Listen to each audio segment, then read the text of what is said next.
ये इतिहास नहीं बना सकते हैं। आपको मालूम है, देश के जो पंत प्रधान हैं, जिनको हिंदी में हम लोग प्रधानमंत्री कहते हैं, वो इतिहास में फेल हो गए थे। मैं मजाक नहीं कर रहा हूं, मैं झूठ नहीं बोलता हूं, क्योंकि मैं भाजपा में नहीं हूं, मैं सच बोल रहा हूं। वो इतिहास में फेल हो गए थे। और डॉक्टर बाबा साहब भीमराव अंबेडकर ने एक बड़ी मजेदार बात कही है। उन्होंने कहा है कि जो पीढ़ी अपना इतिहास भुला देती है, इतिहास भी उसको भुला देता है। इसीलिए ये इतिहास जब बना नहीं सकते हैं, तो इतिहास को मिटाने की कोशिश कर रहे हैं। जो अपना मकान बना नहीं सकते, दूसरे की मकान पे अपना नाम लिख करके कहते हैं कि हमने इतिहास बनाया है। अरे साहब, आपने तो इंसान को इंसान नहीं बनाया है, आप इतिहास क्या बनाएंगे? झूठ के सहारे ये एक इमारत खड़ी करने की कोशिश कर रहे हैं। झूठ का सहारा लेकर के ये इतिहास को पलटने की कोशिश कर रहे हैं। क्यों? क्योंकि इनका इतिहास खराब है, क्योंकि इनका इतिहास इस देश के साथ गद्दारी करने का इतिहास है। इनका इतिहास इस देश के लोग जब अंग्रेजों के खिलाफ लड़ रहे थे, तो उनके साथ चाय पर बैठ करके चर्चा करने का इतिहास है। इनका इतिहास अंग्रेजों की जासूसी करने का इतिहास है। यह है नागरिकता, यह है जमहूरियत, यह है लोकतंत्र, कि रानी के पेट से राजा नहीं पैदा होगा। यह लोकतंत्र है। एक बात बताइए, इंदिरा जी चुनाव नहीं लड़ी थी? लड़ी थी ना। राजीव जी चुनाव नहीं लड़े थे? लड़े थे ना। राहुल जी चुनाव लड़ रहे हैं ना। राहुल जी चुनाव जीत करके पार्लियामेंट में है ना। और प्रियंका जी चुनाव नहीं लड़ी हैं तो पार्लियामेंट में है क्या? तो यह परिवारवाद की नई कहानी हमको सुना रही है। तो आप सब अपने मन में विचार कीजिए। आजाद होने का मतलब है आजाद ख्याल से प्रश्न करना। मैं मंच पे खड़ा हूं तो मैं जो भी बोलूंगा उसको आप यूं ही सच मत मान लीजिए। आप अपने मन में विचार कीजिए कि अगर भाजपा कहती है कि राहुल गांधी जी का सांसद बनना परिवारवाद है, तो अमित शाह का जो बेटा है, देखें उसका मुंह देखें अजय शाह का, है? उसका बीसीसीआई का सेक्रेटरी बनना परिवारवाद है कि नहीं है? और ज्योतिरादित्य सिंधिया जब यूपीए में मंत्री थे, उनके पिताजी भी मंत्री थे, माधवराव सिंधिया। तो जब तक वो कांग्रेस में थे तब तक परिवारवाद था। और जो ही मोदी जी के बगल में जाकर के बैठ गए हैं तो ताली बजा रहे हैं। आहा हा हा हा, उनकी सूरत देख रहे हैं। इतना मूर्ख हैं हम लोग, इतना मूर्ख बनाएंगे ये हमको कि हमारी पार्टी में परिवारवाद है। जो ही आप आरएसएस में शामिल हो जाइएगा तो वो संघ परिवारवाद हो जाता है। अगर परिवारवाद गलत है चचा, तो संघ परिवारवाद भी गलत है।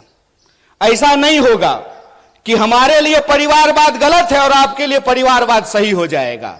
मैं ये एग्जाम्पल हमेशा लोगों को देता हूं कि सोनिया जी का कांग्रेस में होना और राजीव जी का कांग्रेस में होना परिवारवाद है, तो मेनका गांधी जी का और वरुण गांधी जी का भाजपा में होना परिवारवाद कैसे नहीं है? बताइए, बोलिए।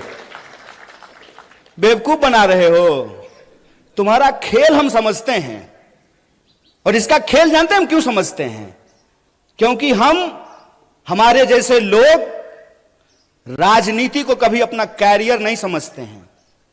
हमने, और ये मैं पब्लिकली बोल रहा हूं आपके सामने, ये जो आप तमाम लोग यहां बैठे हुए हैं ना, हमने आपका नमक खाया है। आप जो टैक्स देते हैं, उस टैक्स के पैसे से हमने दिन रात पढ़ाई करके पीएचडी की है। हमारा बाप अमित शाह थोड़ी था कि हम बीसीसीआई के सेक्रेटरी बन जाएंगे, हैं? तो जब हमने आपका नमक खाया है तो हम जानते हैं इस देश की हकीकत क्या है। इस देश की हकीकत यह है कि महात्मा गांधी विदेश में पढ़ाई किए, बैरिस्ट्री की पढ़ाई किए थे। बैरिस्ट्री की पढ़ाई करके वो भारत आए और मोहनदास करमचंद गए बिहार, और बिहार में किसान के आंदोलन में शामिल हुए चंपारण में, और बिहार के किसानों ने करमचंद को महात्मा गांधी बना करके भेज दिया। और वो गांधी सूट खोल दिए देश के लिए। वो भी गुजरात से थे। एक गुजरात के गांधी सूट खोल दिए देश के लिए, एक गुजरात के मोदी 10 लाख का सूट पहन लिए दोस्त के लिए। यही हकीकत है ना। और कहते हैं कि एक गरीब प्रधानमंत्री बन गया है तो आपको अच्छा नहीं लग रहा है। नहीं नहीं, बहुत अच्छा लग रहा है। बस हम ये चाहते हैं कि जैसे आप गरीब हैं ना, वैसा ही गरीब इस देश का हर कोई बन जाए। हर कोई वैसा ही गरीब बन जाए कि चढ़ने के लिए उसके पास 8,500 करोड़ का हवाई जहाज हो, 15 करोड़ का कार हो, 10 लाख का सूट हो, 5 लाख का चश्मा हो, 2.5 लाख का कलम हो। हम चाहते हैं कि ऐसी गरीबी पूरे देश को मिल जाए। चोरी, इसको चोरी कहते हैं, इसको बेईमानी भी कहते हैं, इसको कहते हैं आंख में झूठ झोंकना। और ये हमारे आंख में झूठ झोंक रहे हैं। हमको यह बात समझनी पड़ेगी कि आज हमारे मुल्क में हमारी सबसे बड़ी समस्या क्या है, हम किन समस्याओं से जूझ रहे हैं और किस तरीके से हमारा ध्यान भटकाया जाता है। आजकल तो तांगा नहीं चलता है, अब तो तांगा चलना बंद हो गया है।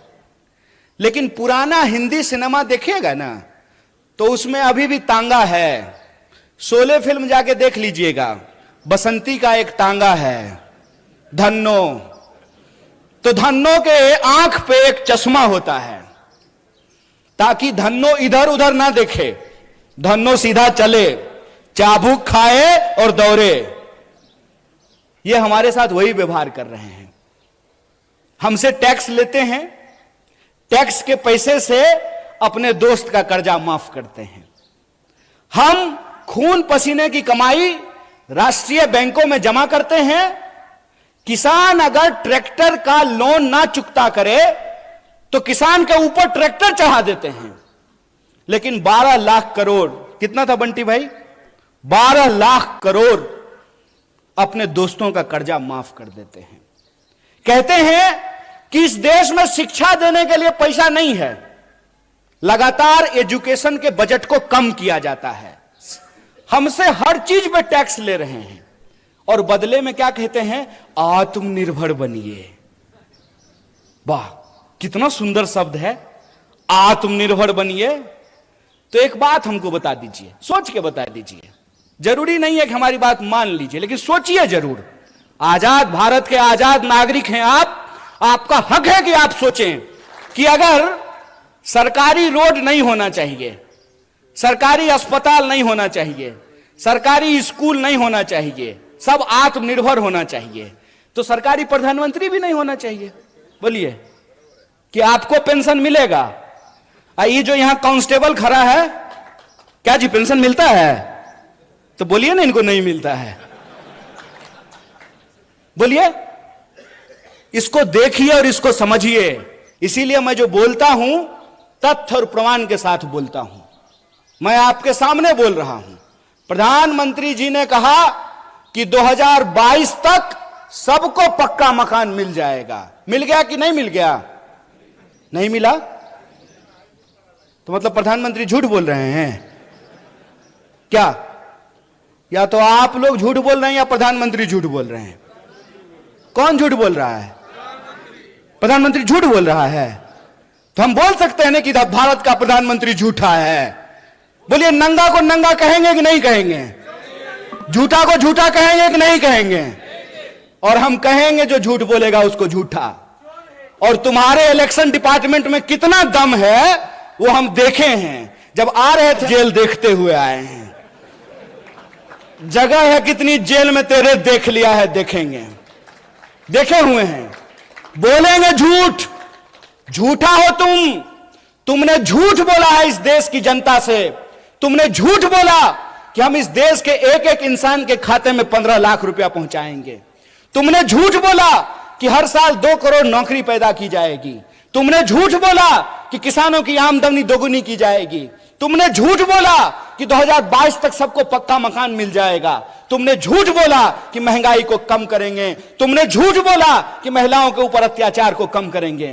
तुम इस देश की जनता से झूठ बोल रहे हो और तुम्हारी ताकत है झूठ बोलना। तो याद रखना कि तुम अगर झूठ के रास्ते पे चल सकते हो, फिर से इस देश को गुलाम बनाने की साजिश रच सकते हो। जिन अंग्रेजों की चापलूसी करते थे, आज उन्हीं दोस्तों के साथ खड़ा होकर के अगर उस देश में तुम कंपनी राज लाना चाहते हो, तो तुमको बता देना चाहते हैं कि हम भी महात्मा गांधी के राह पे चलने वाले लोग हैं। तुम्हारे झूठ का मुकाबला सच से करेंगे और तुम्हारे झूठ को हराएंगे। यह लड़ाई दो तरह के सोच के बीच की लड़ाई है। एक तरफ वो है जो दिन दहाड़े बिना किसी लाग लपेट के झूठ बोलते हैं।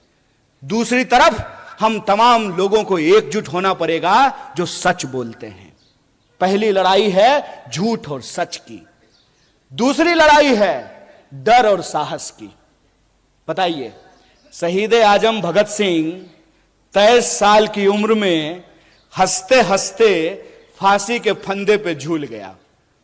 झूल गया कि नहीं झूल गया?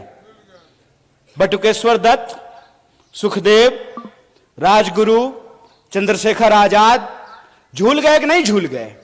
और आप जान लीजिए, जितने क्रांतिकारी थे उनका केस अगर कोई लड़ता था तो उस वकील का नाम पंडित जवाहरलाल नेहरू था। इस बात को याद रखिएगा। ये झूठ बोलते हैं, ये झूठ बोलते हैं, हमारे इतिहास को तोड़ने और मरोड़ने की कोशिश करते हैं। तो जो क्रांतिकारियों की परंपरा है जो वीरता के साथ खड़ी होती है, तो एक तरफ अंग्रेजों से माफी मांगने वाले डरपोक लोग हैं, एक तरफ अंग्रेजों की चापलूसी करने वाले, जासूसी करने वाले डरपोक लोग हैं, दूसरी तरफ हम साहसी और बहादुरी लोगों को इकट्ठा होना पड़ेगा। तो दूसरी लड़ाई है साहस और डर का, और तीसरी लड़ाई है कि वो समाज को हमेशा बांटने का काम करते हैं। हमेशा कभी जात के नाम पे बांटेंगे, कभी धर्म के नाम पे बांटेंगे। जहां धर्म होगा वहां धर्म का झगड़ा लगाएंगे, जहां धर्म नहीं होगा वहां जात का झगड़ा लगाएंगे। क्यों? क्योंकि अंग्रेजों से इन्होंने एक चालाकी सीखी है, फूट डालो राज करो। ये पहले क्या करते हैं? ये पहले ईडी भेजते हैं, इलेक्शन डिपार्टमेंट पहले जाता है, नेता को डराता है। अगर नेता डर गया तो तुरंत उसको भाजपा का खेस पहना करके उसके सारे अपराध को माफ करके, इनके घर पे भी कोई आया था मेहमान, इनको डराया था, तो जो ही ईडी जाती है तो ये चिल्लाना शुरू कर देते हैं, चोर है, चोर है, चोर है। डर करके जो ही अगर ये भाजपा में गए, साधु है, साधु है, साधु है, संत है, महात्मा है। अरे कमाल बात है भाई, ये आपकी आंख के सामने हो रहा है कि आप किसी को चुन करके, किसी पार्टी का प्रतिनिधि बना करके आप भेजते हैं अपना प्रतिनिधित्व करने के लिए विधानसभा या विधान परिषद या संसद में। उधर से उसका इलेक्शन डिपार्टमेंट आता है, 3-4 बार छापा मारता है। नेताजी अगर डर गए तो भाजपा ही हो लिए, अगर नहीं डरे तो कांग्रेस में रहे।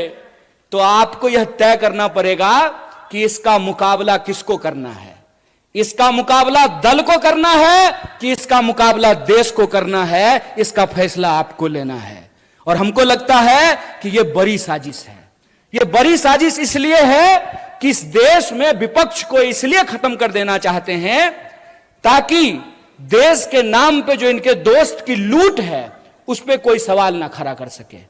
आप सब में से बहुत सारे लोग यहां जो बैठे हुए हैं, मुझे मालूम है कि आपको व्हाट्सएप पे मेरे लिए भी मैसेज आया होगा। जानते हैं हमको क्या बोलते हैं? टुकड़े टुकड़े गैंग। जब ये बोलते हैं तो खुद ये नहीं सोचते हैं कि ये अपने ही गृह मंत्री को निकम्मा बोल रहे हैं। बोलिए किसकी सरकार है देश में?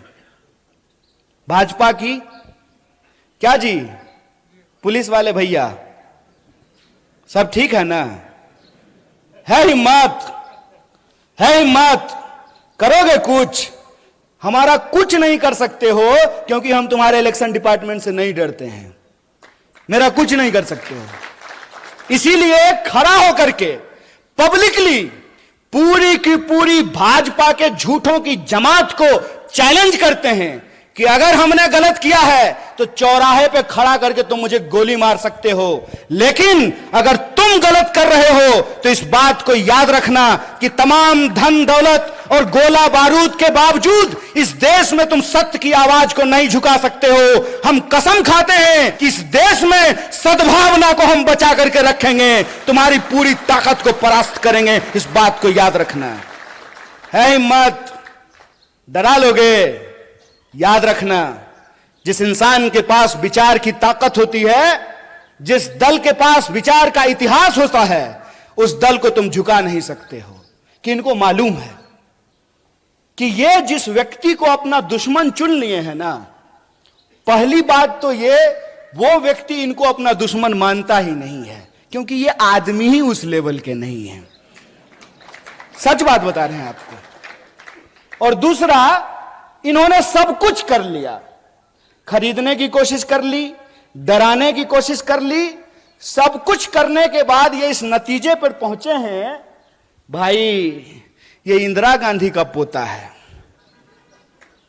मर जाएगा, झुकेगा नहीं। जिस परिवार ने इस देश की एकता और अखंडता के लिए दो दो प्रधानमंत्री की जान गंवाई हो, उसको टुकड़े टुकड़े गैंग बोलते हो।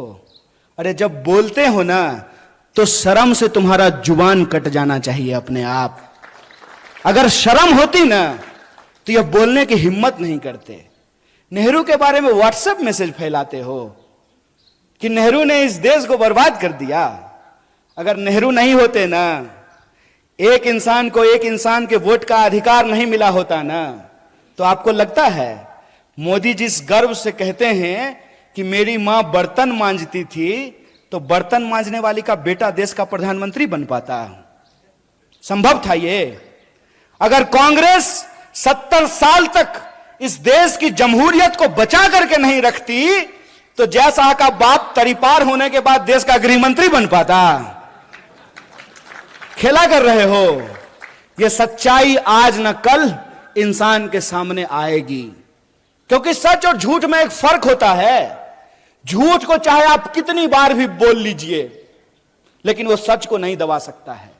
और सच की ताकत यह होती है कि आप उसको जितना दबाने की कोशिश कीजिएगा, अपने आप उठ करके वो सामने खड़ा हो जाता है। यह जो नकली चाणक्य है ना, नकली चाणक्य को पहचानते हैं कि नहीं? अरे वही फादर ऑफ जयशाह, वो अपने आप को जो है चाणक्य कहते हैं।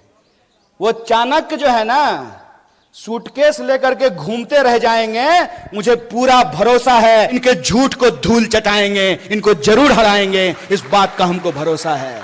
और इस बार ये देखना ही नहीं है, इस बार ये नहीं देखना है कि किसका फेटा कैसा है, किसका कुर्ता कैसा है, किसका जो है सिंबल कैसा है। सिर्फ एक बात देखना है कि जो झूठ बोल रहा है, जो आपको डरा रहा है और जो नफरत फैला रहा है, वो भाजपाई है।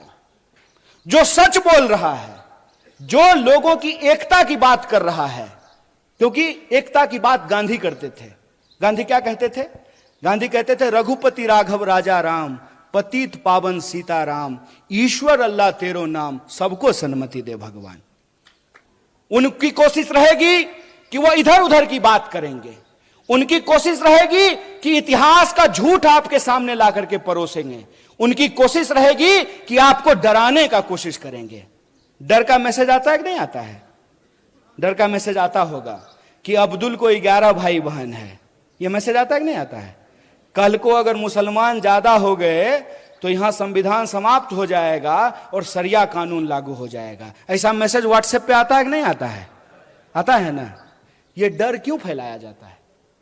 यह डर इसलिए फैलाया जाता है ताकि आप यह ना सोच सकें कि अंबानी की एक दिन की आमदनी में 75 लाख मनरेगा मजदूरों को वेतन दिया जा सकता है, ताकि आप यह ना सोच सकें कि अदानी के सेल कंपनी में 20,000 करोड़ किसके हैं, ताकि आप यह ना सोच सकें कि देश का 99% ठेका एक परिवार को दिया जा रहा है, ताकि आप यह ना सोच सकें कि परिवारवाद इधर गलत है और परिवारवाद उधर सही हो जाता है। भाजपा का जो इलेक्शन डिपार्टमेंट है ना, इलेक्शन डिपार्टमेंट ईडी, पूरी सरकार ही चल रही है ईडी और सीडी पे। या तो ईडी भेजते हैं